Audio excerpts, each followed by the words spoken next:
What is the reaction of your mother? Kasi considering ayaw ka nga niya umalis, tapos ngayon palayo ng palayo. I asked her before she died, and she just smiled. Ah, okay. She just smiled, and I remember every year I would come back. The first 10 years, she went to Manila to meet me. Okay. The next 10 years, she went to the airport to meet me. Okay. The next 10 years, she was at the gate to meet me. The last 10 years, she was in bed waiting for me. And this is how I see how God really plans you to be everything for you. No? And I accept that. And also she accepted it. She accepted it, and she was the one who said, "Go because your bishop sends you." So may obedience then at the same time. Yeah, she was more obedient than me. Yes, yes. You know, because she has more faith. And I knew that she was suffering from her heart, that to send me away. She was the one who said, "Go back to Rome because the bishop or the Holy See asks you to go." And so that is how I ended up in this diplomatic service. Pero at the time when you were sent to Rome, you didn't know it's a diplomatic... no, it was just, I was supposed to teach in the seminary. Ah, okay. So... at the age of 19? Yeah, to study, finish the doctorate, and come back and teach in the seminary. When I finished my studies, I came back. What course is that? Theology. Theology. Doctorate of theology. At that time, it was just the end of Vatican II. Okay. And the Holy See was trying to internationalize the priests working in the Roman Curia. Ah, okay. So they were looking for non-Italians to be trained and be formed in the Holy See. And I was the first to go. Filipino. First Filipino. And there's a school for diplomatic school in Rome, our own West Point, where I had to undergo 4 years of training. It's severe training, but it is good training. You train in history, in languages, in diplomacy, and in everything. They said that if you want to become a good diplomat, it's the one that Holy See is the best training because it's so strict, so disciplined, you know. So as you said, it's a very holistic approach. It's a very holistic approach, but there's a joke that says, they always say that the diplomats of the Holy See are number one. Then there was a cardinal who said, if the diplomats in the Holy See are number one, I would like to know, and I cannot imagine who is number two. Yes. But ours is disinterested service. Yes. We work for the Holy Father, and we have direct line to the Holy Father, and which is rather complex if you are in the Philippines or in Korea because of the difference of time. The noon time is when the Holy Father sends his directives, and Secretary of State sends his directives, and which is 7 o'clock, 8 o'clock at night.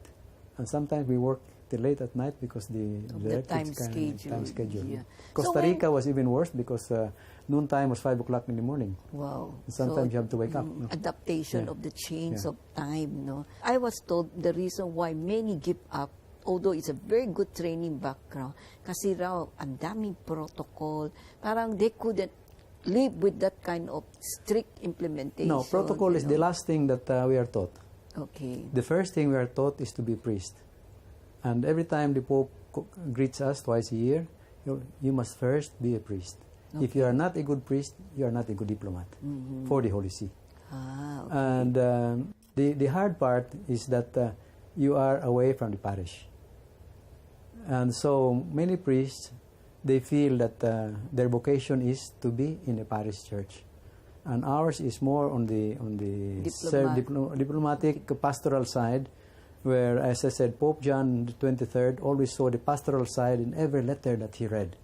So ours is more what we call bureaucratic but pastoral at the same time. But parish work is not part of it. So many priests, I had many classmates who missed the parish and who decided to go back to the parish. And the Holy Father said, look, this is as good as a parish because you are working directly for the Pope. Okay. The art of, negotiating with being a priest. So ang moral side is very strong. If you are not a good priest, you are not a good diplomat for the Holy See. Yeah, that's why. Our training is to make a balance, not only on the material side or psychological but good balance on the part of the church. So we have to know a lot of church history, know a lot about, of course, canon law, and but the balancing part is really the priestly part. because you cannot say he's wrong or right. Maybe from the political side you can make a decision, but ours is not a political decision we have to make. And so this is how the diplomatic service of the Holy See is different.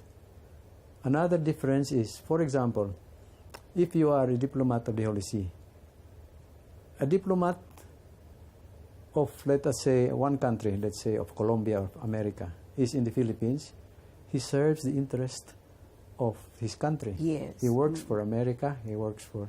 But the diplomat of the Holy See, we work for the country. We work for the interest of the Holy Father. And where is the interest of the Holy Father? In the country. So we are working really for the good of the country we are assigned to. Well, a diplomat, political diplomat, defends his country. We defend the people through working through the bishops. So this is something a big difference between what is a diplomat of the Holy See and a diplomat of another country. We have no country because the Pope is universal. Actually, I miss the parish. And I told Cardinal Rosales, I want to go back. Oh, okay. And I had my bags ready.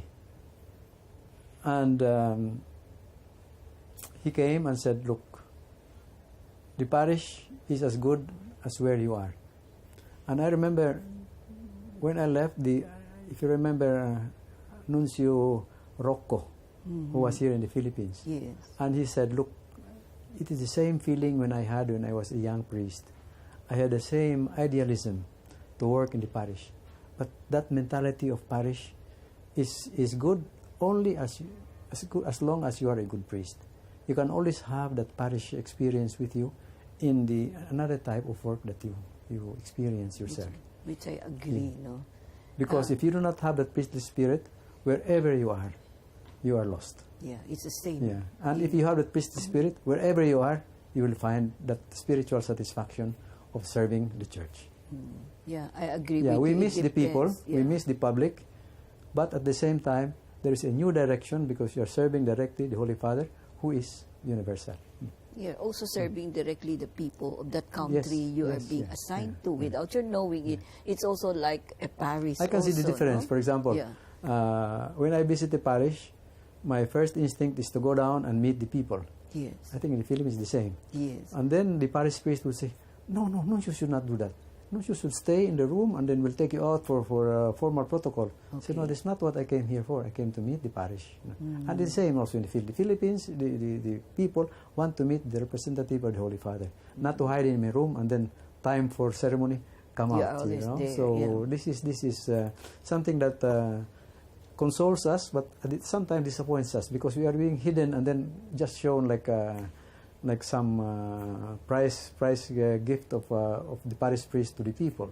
But we want to meet the people. You really go out of your way to meet them. If they come to you, you give them your chance to be near you, no? So, nagulat ako because as you said nga, some were being trained that you are only up there. It's only when there's an occasion you are going to be present. But in your case, some people hide under protocol.